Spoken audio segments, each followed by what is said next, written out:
que es el sistema motor y sus subsistemas, ¿verdad? Y una de las funciones principales que tiene el sistema motor es luchar contra la gravedad. Si no, ya estaríamos, como hemos dicho, como el reloj de Dalí, ¿no? Entonces, ¿qué organismos, o sea, qué núcleos, qué vías son las que tienen que regular esa situación? Entonces, escribiremos un ratito, luego les explico. En el tallo cerebral existen varios núcleos, como los núcleos reticulares continuos, los núcleos vestibulares y los núcleos reticulares bulbares. La función de los núcleos reticulares continuos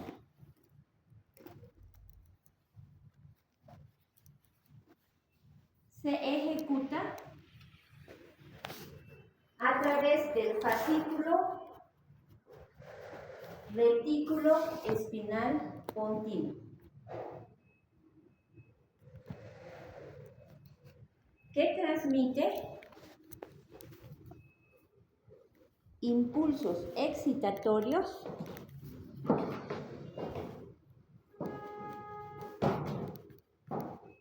hacia la médula espinal, activando músculos antigravitatorios de la columna vertebral y extensores de las extremidades.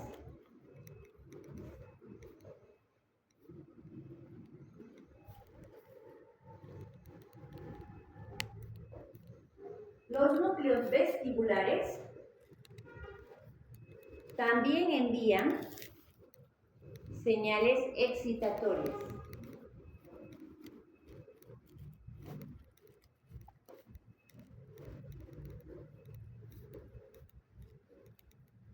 Hacia los músculos antigravitatorios.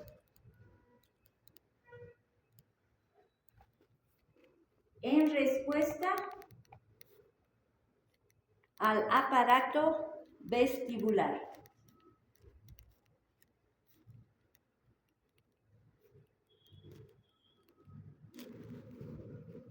Y por último, los núcleos reticulares bulbares, que envían impulsos inhibitorios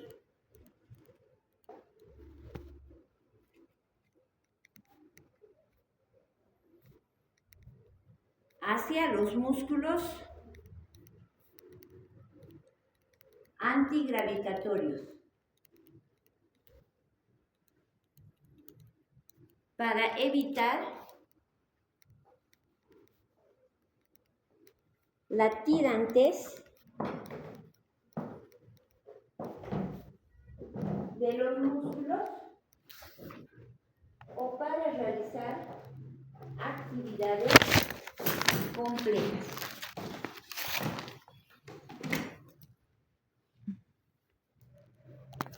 Ya, ahora sí, préstenme sus neuronas. Esas neuronas de ahí ¿no? De la grabación. Bueno, entonces estamos viendo cómo el sistema motor tiene que trabajar completamente adaptado entre el inhibitorio y el excitatorio. ¿Se acuerdan de ayer cuando hemos visto de la cara cómo tenían que estar los dos nervios faciales para que nuestra cara se mantenga simétrica?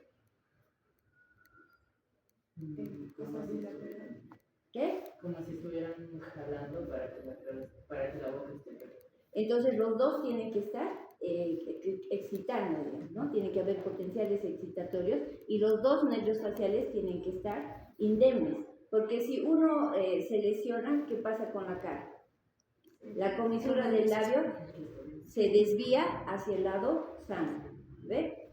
Entonces, para que nosotros podamos mantener nuestra posición, la bipedestación, tenemos que tener unos músculos que estén ahí funcionando, ¿sí? Y esos son los músculos antigravitatorios. ¿Dónde están estos músculos? Están alrededor de la columna vertebral y también los extensores de los miembros inferiores. Si no, nos caemos, ¿no ve? Cuando estamos caminando y alguna compañero o compañera juega con nosotros y nos empuja la rodilla, ¿les ha pasado? ¿Sí? Ya, entonces, ¿qué ocurre ahí? ¿Te puedes llegar a caer? En algún caso, sí, puedes llegarte a caer en algún caso. Pero después vamos a ver el reflejo extensor cruzado, que es el que nos va a salvar. Pero digamos, si en esa broma que nos hacen, es como que nos están haciendo perder el efecto antigravitatorio de extensión de los músculos de los miembros inferiores. ¿Ya? Entonces siempre vamos a tener en la parte motora un juego entre excitación y inhibición para que el movimiento sea perfecto, sea adecuado. ¿Ya? Entonces, ¿qué pasa aquí con los músculos antigravitatorios y el sistema que regula este sistema? O sea, que no perdamos el equilibrio. Entonces, vamos a tener estos núcleos reticulares continuos que son excitatorios. Y vamos a tener estos núcleos reticulares vulvares que son inhibitorios. Y aquí, por ejemplo, les pongo para evitar la tirantez. Cualquiera de estos que domine, ¿sí? Cualquiera de estos que domine, o va a ser, si el excitatorio predomina, entonces todo muy tenso. Cuando ustedes vean pacientes que tienen, por ejemplo, hipertonía o tienen una lesión superior, van a ver cómo estos músculos que nosotros los damos por... O sea, siempre lo hemos visto normales, no ha habido problema, ¿no ves? Pero cuando ves pacientes con lesión, es un músculo totalmente tirante, complejo, y no va a poder realizar movimientos. ¿Ya? Entonces, por eso siempre va a haber el juego entre la activación y la inhibición. Excitación e inhibición. Este a nivel continuo y este a nivel vulvar. Pero además tenemos otro sistema que está a cargo de los núcleos vestibulares. ¿Para qué sirven los núcleos vestibulares? Siempre hemos dicho, cuando hemos estudiado hasta en colegio, el vestíbulo es el centro, tiene un receptor para ver el equilibrio, ¿verdad? Este está muy relacionado también con la visión, porque hay pacientes que, por ejemplo, pueden tener una lesión, pero la compensan con la visión. Pero cierran los ojos y ese paciente inmediatamente pierde el equilibrio. ¿Ya? Entonces, dos sistemas, excitador, inhibidor, y ese que va a responder a los núcleos que responden a los núcleos vestibulares en relación al aparato vestibular. ¿Importante, sí o no? Sí, todo es importante. Ya, veremos el cerebelo. Escriban, vamos a ir avanzando un poquitito más rápido. El cerebelo regula el tono muscular. También va a intervenir en el mantenimiento de la postura y el equilibrio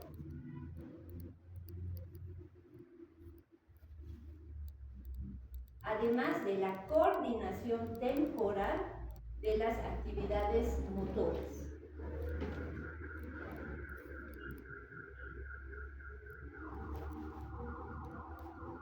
Va a regular también la intensidad de la contracción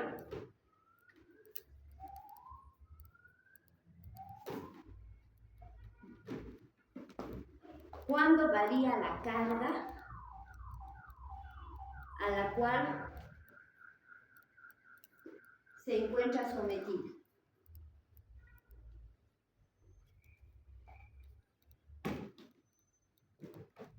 Regula las actividades rápidas,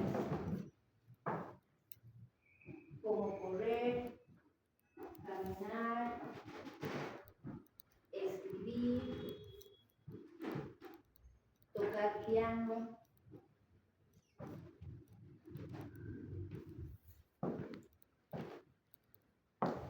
hablar,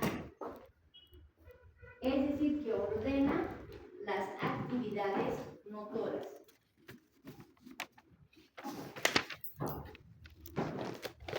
El cerebelo va a emitir señales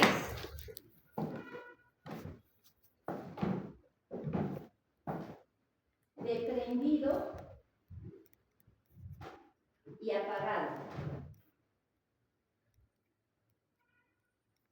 Prendido para los músculos agonistas y apagado para los antagonistas.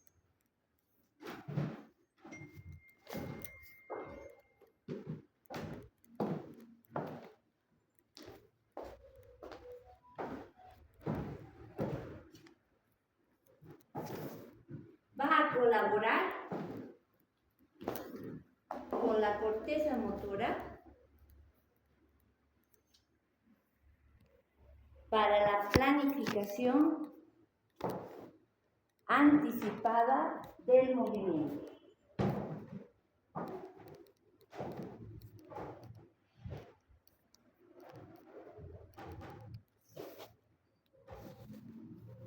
Verifica y efectúa ajustes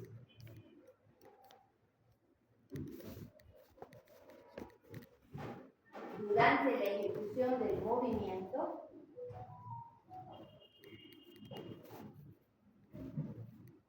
para pasar suavemente de un movimiento a otro. Aprende de sus errores.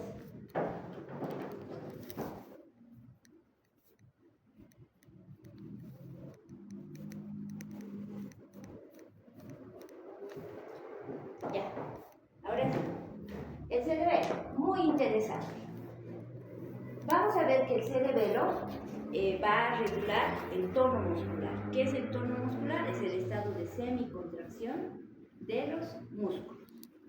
Si nosotros no tuviéramos un tono muscular, primero tendríamos que lograr el tono y después del tono recién poder realizar el movimiento. Entonces los músculos se mantienen en estado de semicontracción para que podamos realizar el movimiento que deseemos, ¿no? Muy importante, por ejemplo, para la huida, para logrado por nuestros antepasados ahí escapando del brontosaurio, de quien nos estaría persiguiendo, ¿no ves? Muy bien, entonces, ese estado de semicontracción muscular, que es el tono muscular, está regulado finalmente por el cerebelo. Es bien interesante porque va a ir el cerebelo ordenando las actividades motoras y secuencialmente. Si yo quiero agarrar este bolígrafo, entonces primero tendrá que levantarse mi hombro, ¿verdad? Luego tendré que extender mi brazo, ¿sí? Luego tendré que mover mi muñeca y luego mover los dedos para alzar el bolígrafo. Toda esa secuencia de movimientos va a estar ordenada, regulada por el cerebelo, ¿ya? Ahora fíjense, todos los que practican artes marciales, la corteza con el cerebelo van a tener una planificación anticipada del movimiento. Y lo que es interesante también es que aprende de sus errores. Igual hablábamos de Rafael Nadal, ¿verdad? O cualquier deportista.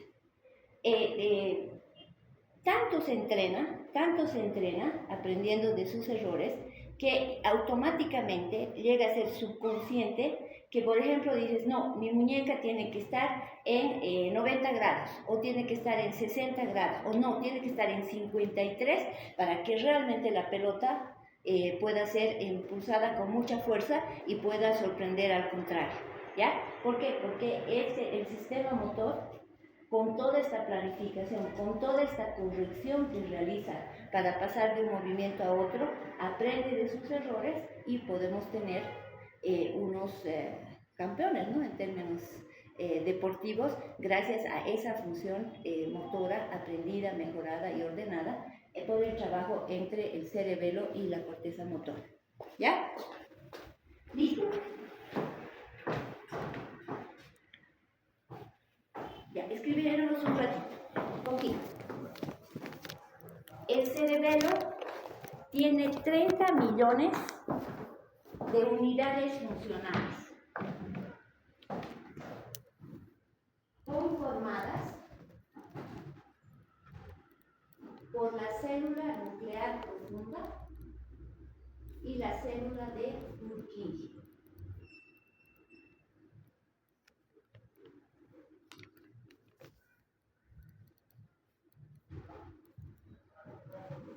La célula nuclear profunda, CNP, está influida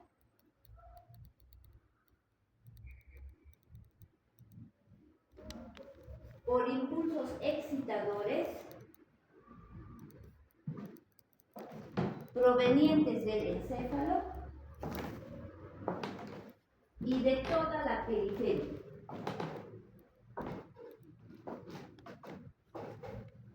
E impulsos inhibitorios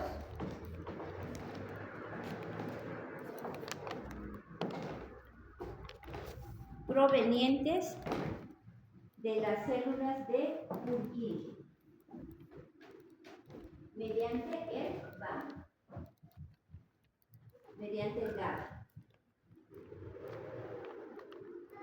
Estas unidades van a recibir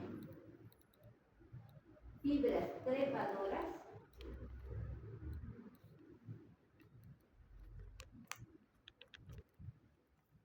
de las olivas inferiores del bulbo raquídeo.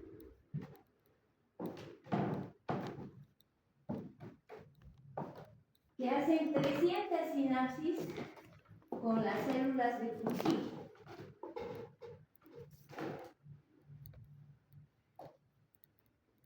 Y dan colaterales a las CNP. Las células motoras profundas. Va a recibir también fibras musgosas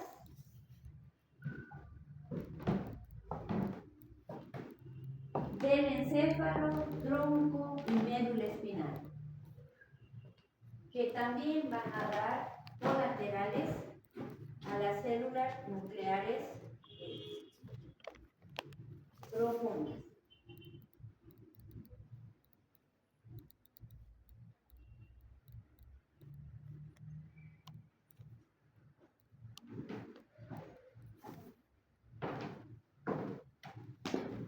Las células nucleares profundas descargan más de 100 potenciales de acción por segundo.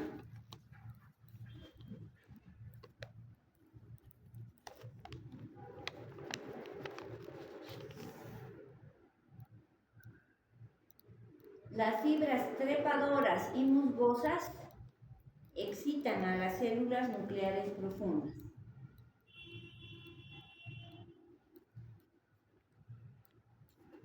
Y las células de Purkinje inhiben a las CNP, células nucleares profundas, mediante potenciales de acción de 50 a 100 por segundo. Mediante descargas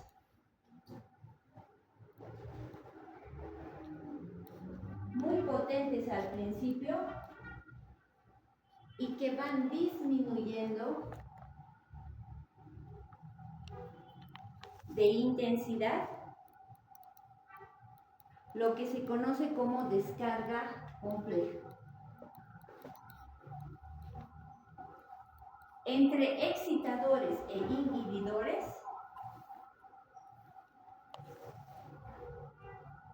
se favorece a la excitación.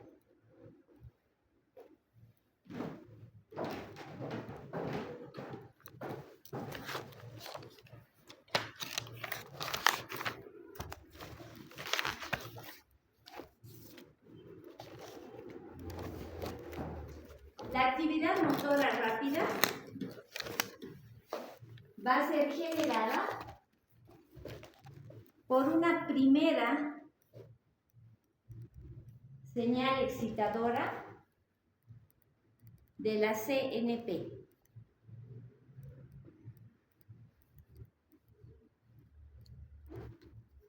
Segundo, por una señal inhibitora de la célula de Purkinje.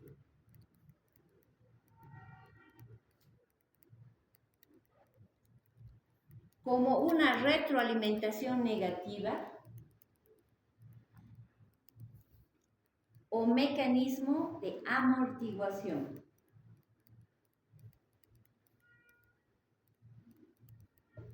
Que es una breve demora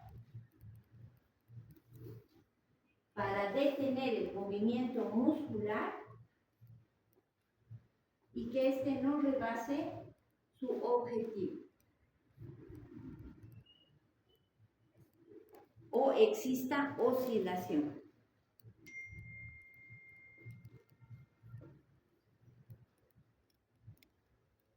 Las células en cesta y estrelladas afinan la señal inhibitoria.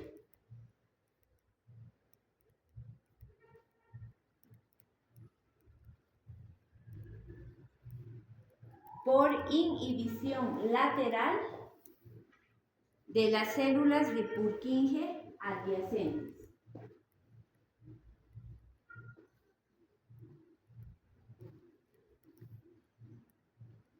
Acentuando el contraste entre los territorios excitados e inhibidos.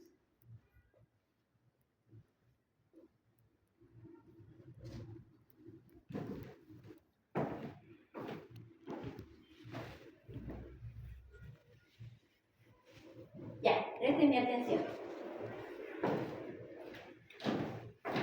Entonces, en la corteza del cerebelo vamos a tener 30 millones de unidades funcionales. Esa unidad funcional está constituida por la célula nuclear profunda y por una célula bastante grande, súper especial, que es la célula de Purkinje. ¿Listo? Muy bien. Ahora, ¿qué información recibe la célula nuclear profunda? Recuerden que todo el sistema nervioso, todos los distintos segmentos tienen que recibir información de la corteza, pero también de la periferia. Igual nuestra célula nuclear profunda va a recibir ese tipo de información excitatoria. Y la célula de Purkinje, acuérdense bien, son inhibitores. Siempre su función es inhibitoria porque tiene al ácido GABA-aminobutírico, que tiene receptores inhibitorios. Va a recibir otra información de las fibras trepadoras, las fibras musgosas, pero es para reforzar ese contraste entre excitación e inhibición. Aquí. De toda la información que recibe el cerebelo, por ejemplo, las fibras trepadoras y musgosas, van a tener un carácter excitatorio. Pero las células de Purkinje tienen una función inhibitoria. Hay un equilibrio entre los dos, pero esto predomina a función de la excitación. Por suerte, ¿verdad? Porque si no, si predomina la inhibición, todos ahí quieren. ¿De acuerdo? Y eso lo hacen en función de los potenciales de acción. Ahora, ¿cómo realizamos una actividad motora rápida? ¿No? ¿Cómo empieza? Empieza con una señal excitadora de las células nucleares profundas. Pero luego viene una señal inhibitoria. ¿Para qué? Para regular el movimiento, para generar amortiguación, para que ese movimiento sea perfecto. Y además a este sistema de inhibitorio con las células de Purkinje, las células de cesta y estrelladas también le inhiben, para que no inhiba mucho. Es decir, que todo está tan bonito, tan bonitamente regulada, ¿sí? Que no puedes excitar todo lo que quieras, no puedes inhibir todo lo que quieras, sino que todo tiene que ser perfecto. ¿Ok? ¿Listo? Entonces, la célula de Purkinje le dicen inhibitoria, sí, pero tenemos las células incesta y estrellada que moderan, que modulan ese su carácter inhibitorio, ¿ya? Para que los movimientos sean perfectos. ¿Qué ocurre si hay una lesión? Por ejemplo, al paciente le decimos, por favor, desde su rodilla va a bajar por la espina de la tibia hacia el pie.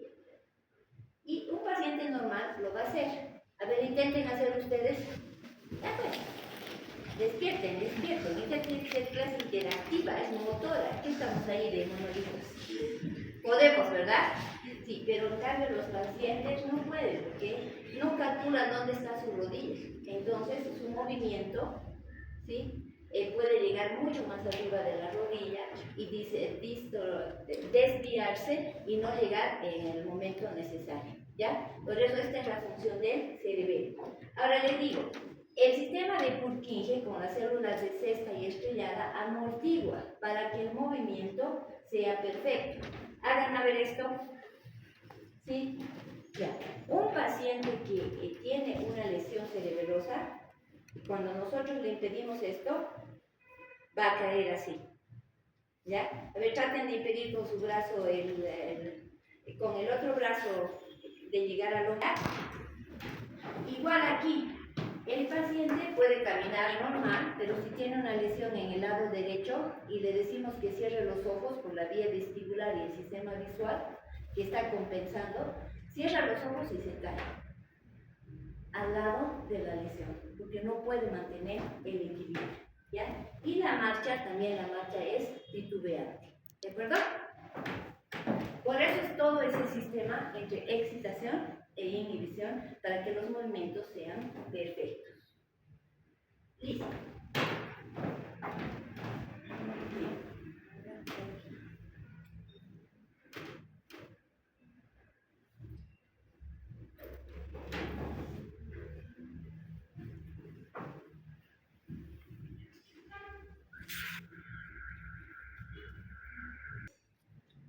Tenemos todavía un tiempo.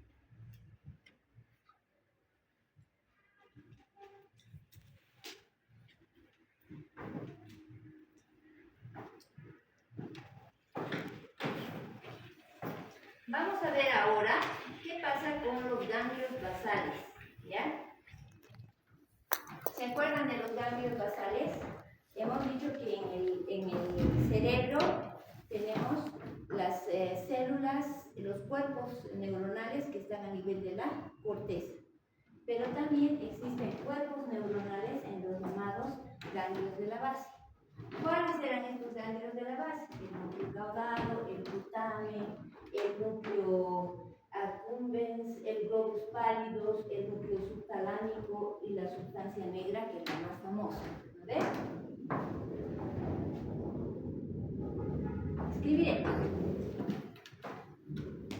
Los ganglios basales son acúmulos neuronales al interior de los hemisferios cerebrales.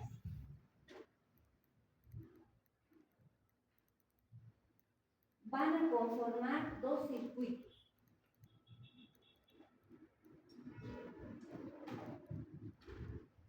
El circuito del putamen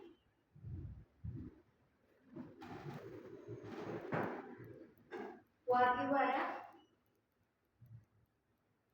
a planificar y controlar los patrones de movimientos complejos.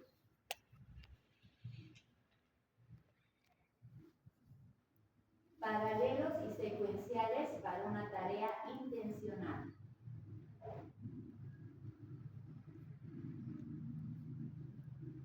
Regula las intensidades relativas de cada movimiento.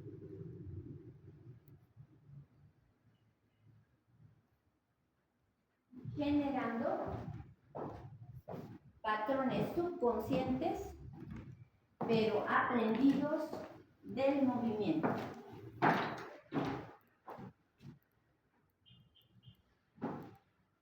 Las lesiones del globus pallidus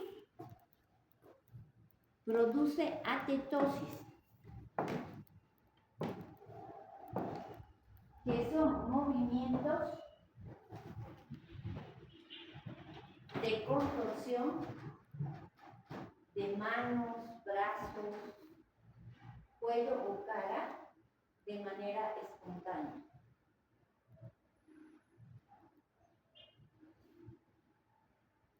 La lesión en el subtálamo produce hemivalismo, que son los movimientos agitados, involuntarios de una extremidad.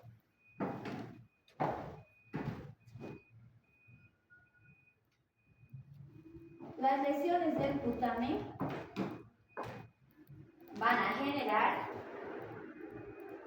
movimientos de lanzamiento.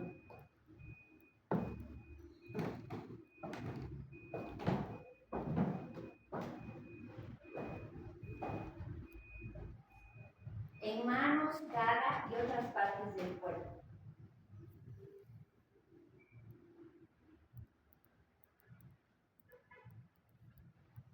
Y el compromiso de la sustancia negra va a producir Parkinson, con rigidez, acinesia y temblores.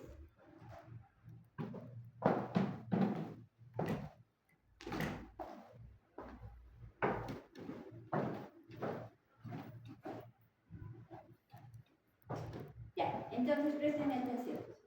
Los ganglios de la base también van a coadyuvar al cerebelo y a toda la corteza motora y todas las vías motoras para que los movimientos sean perfectos. Entonces, ¿cuál es la función del circuito del putamo? Tiene que planificar y controlar los patrones complejos de movimiento. ¿Caminar será un patrón complejo? ¿Qué opinan? ¿Sí? ¿Por qué? Porque tenemos que generar un movimiento con este pie, ¿sí? Y todo el peso del cuerpo tiene que ir al lado contralateral, si no nos caemos, como el ejemplo anterior, ¿ves? Muy bien, luego todo el peso del cuerpo tiene que ir al pie que ha dado el primer paso y luego tiene que el lado contralateral dar el segundo paso. Y el resto del cuerpo, los músculos antigravitatorios están funcionando, ¿sí o no? Los músculos de los miembros superiores van a seguir el movimiento, no van a estar flexionando ni extendiendo, pero van a seguir el movimiento. Pero ya tenemos todos los músculos antigravitatorios, más todos los músculos que tienen que mantener el peso corporal a un lado y el otro. Entonces, son movimientos complejos.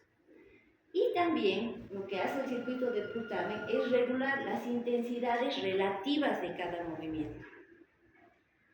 ¿Para qué? Aprendemos a caminar ¿a qué edad? Entonces, yo se puede guardar. Más o menos, ¿no ves? Hay niños entre los 8 meses, a un año, 2 meses, que están aprendiendo a caminar. Y después estamos viendo, voy a poner mi pie, voy a sacar el otro y voy a hacer el otro. No, ¿verdad? Entonces tenemos patrones subconscientes aprendidos del movimiento. ¿Por qué? Porque tenemos un cerebelo, porque tenemos los ganglios de la base que están regulando cuánto realmente de fuerza, en qué ángulo se van a estar realizando los movimientos. Todo eso vemos, ¿no? Cuando falla, ¿no? Cuando falla la cuestión. Aquí, por ejemplo, voy a pasar. Ya. Miren, este es un niño que tiene estos movimientos de atetosis. Fíjense cómo está la mano. Entonces tienes un niño que está con ese tipo de movimientos ahí, doblando ahí todo el rato, ¿ya? Y esta es ¿por qué? Porque hay una lesión en el circuito del putamo. O estos movimientos en un brazo, como si estuvieran lanzando, o en la cara, ¿no? Realmente los casos pueden llegar a ser bastante severos. Actualmente se está introduciendo chips a nivel de estos núcleos. Y, por ejemplo, para el globus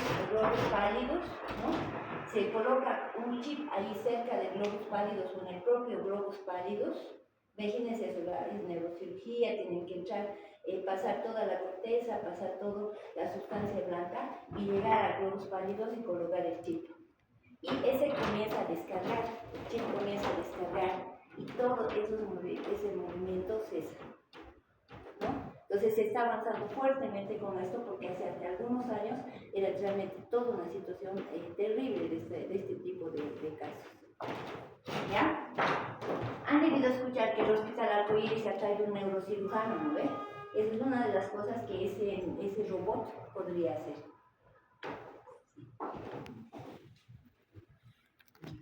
El más importante de todos estos, entonces, o el más frecuente, es la lesión de la sustancia negra, que da lo que produce lo que se llama la enfermedad de Parkinson. Fíjense, estos pacientes, por ejemplo, tienen falta de expresividad facial. ¿Han visto cómo es la cara de los jugadores de póker? ¿Sí? ¿Cómo es? ¿Expresa sentimientos? Oh, una carta buena, o sea, ponen así. No, o sea, son terribles, son inexpresivos. ¿Por qué? Porque el otro va a comenzar a ganarle el juego si es que expresa. Entonces, estos pacientes tienen una falta de expresividad facial que se le llama facies en cara de póker, ¿no? De jugador de póker. Hay un aumento de la salivación, hay rigidez. Hemos dicho que hay todo ese control, ¿verdad? Para que no haya una tirantez en la contracción. Entonces, estos son pacientes rígidos, no pueden moverse rápidamente.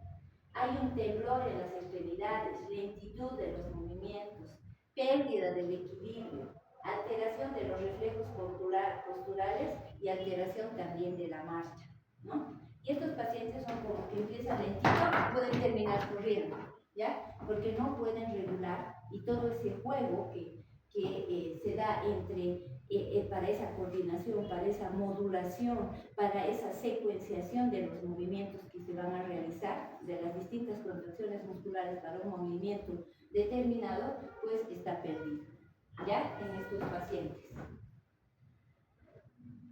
Ya, vamos a ver ahora el circuito del caudal.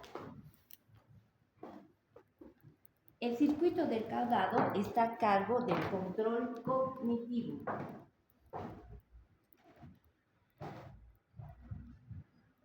De la actividad motora.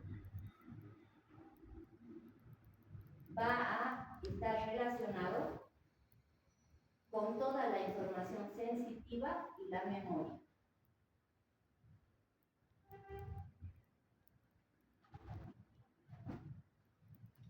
Recibe señales de las áreas de asociación del cerebro,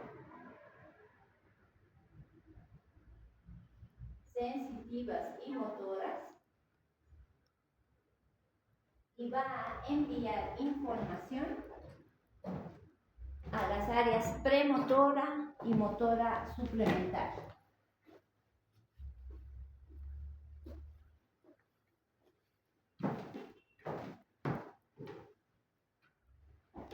Va a modificar la secuencia de los movimientos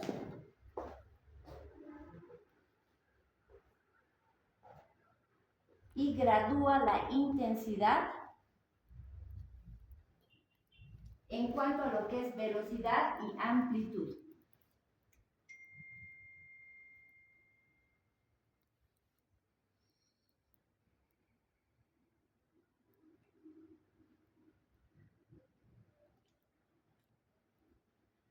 Por lo que una lesión de la corteza parietal posterior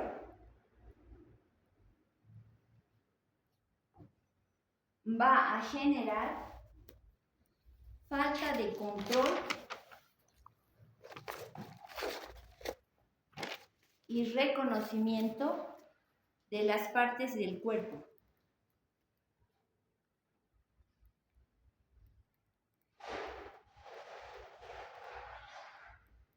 Y también una incapacidad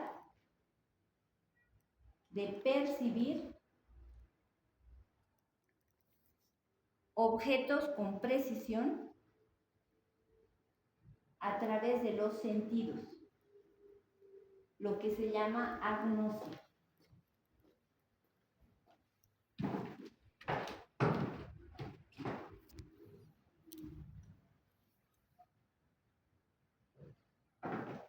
Ya, veremos esto.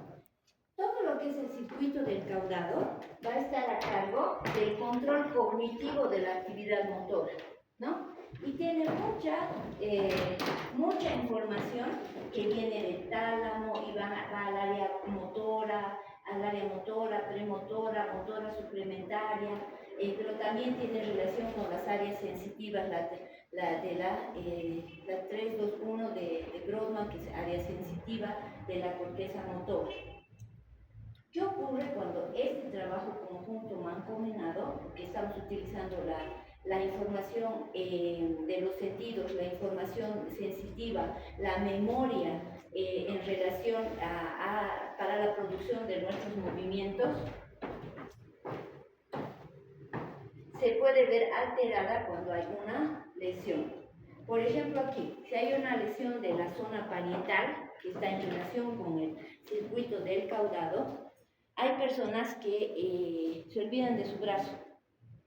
Entonces se olvidan. Es como que ya no tienen el brazo derecho o el izquierdo. O sea, se llama abandono. No, es como que no tuvieran ese brazo. Ya no lo mueven, ya no trabajan con él, ya no lo reconocen. Aunque ellos hayan escrito con la derecha, no comienzan a tratar de escribir con la izquierda, porque es como que no reconocen esa parte de su cuerpo. ¿Ya? O puede ser el izquierdo o lo que sea. Y además hay algo bien interesante que se produce, que es esto de la agnosia. Fíjense ustedes que está viendo un plátano, pero la imagen que se produce, o sea, que él tiene en la cabeza, es un racimo de uvas. Y este es un grave problema que puede producirse, por ejemplo, en un accidente vascular cerebral, en una lesión tumoral, en un traumatismo, alguna cosa de esas, cuando se lesiona el glóbulo parietal y puede con una afectación del circuito del caudado. ¿Ya? Entonces no se olviden de la agnosia. Muy bien. Ahora, todos estos núcleos, los dos circuitos van a funcionar en base a los neurotransmisores.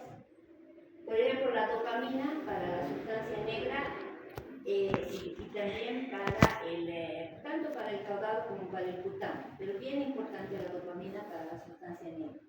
Las vías del GABA, ¿no? Desde el caudado y el cutamen hacia el globo pálido y la sustancia negra. Y esto va a tener un efecto, como hemos dicho, siempre lo que es inhibitorio es inhibidor, pero también estabilizador. La acetilcolina. Vamos a tener las vías generales con encefalina, noradrenalina, serotonina, en función de todos los neurotransmisores con los cuales van a trabajar los núcleos basales.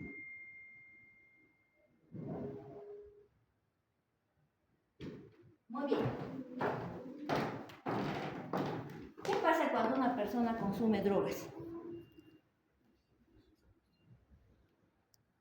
¿Qué les parece esa diferencia?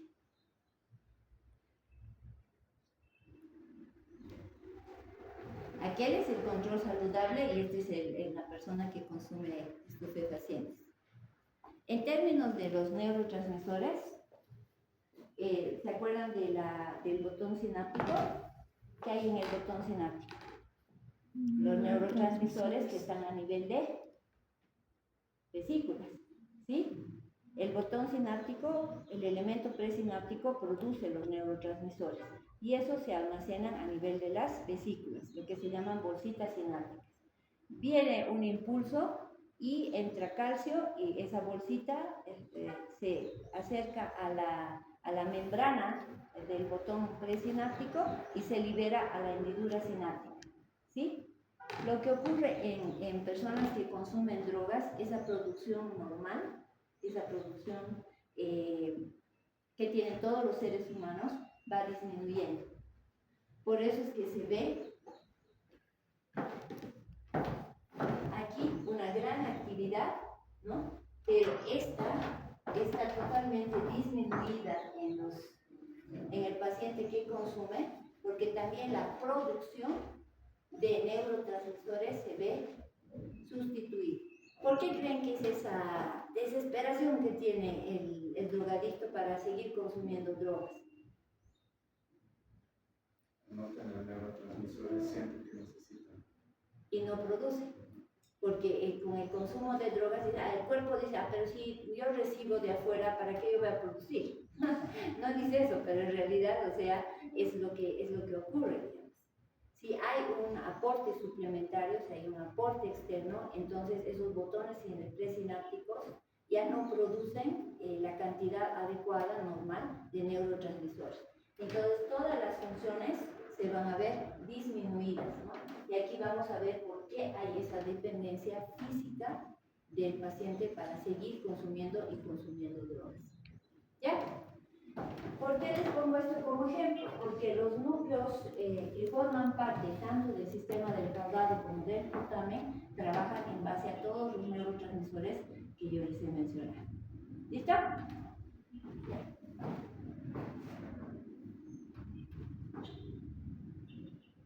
Ok.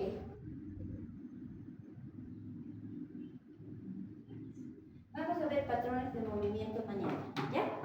Quedamos aquí entonces.